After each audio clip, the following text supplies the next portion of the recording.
Guys, meron tayo ditong tirang pan. Matagal na to guys, itong pan na to, noong January pa to. Hanggang ngayon hindi pa siya naubos-ubos. Gagawin natin siyang toasted bread. At meron din po ako ditong margarine. Binili ko lang ito sa palengke. Tinatakal-takal lang po ito. 20 pesos po to pag binili nyo sa palengke. So guys, dinagdagan ko siya. Huwag natin tipirin pag tayo ang kakain.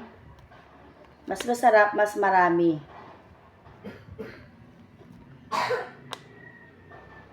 Yan guys.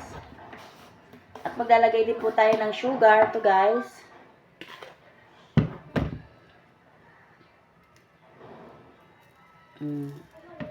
Bahala na kayo kung gaano po karami ang yung lalagay na asukal.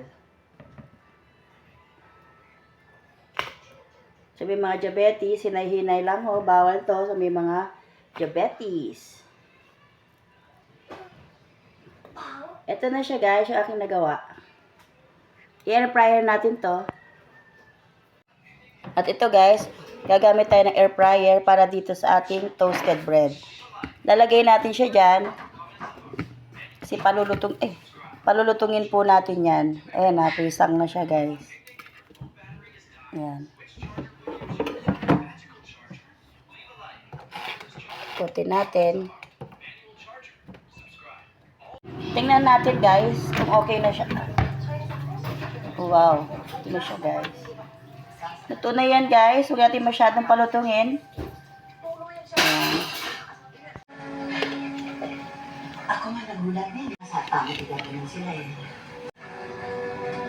Ay, masal eh. Hindi maaari yun. Suko ang tawag doon. Isa sa inyo na malaki. Pero Nay, nagunisip. Alam mo, matanda naman ang kapatid mo sa'yo. Taon, bakit ituloy ang balak mo? Ipaliwanag mo na lang sa kanya. At yan guys. Yan na yung aming toaster bread na nagawa.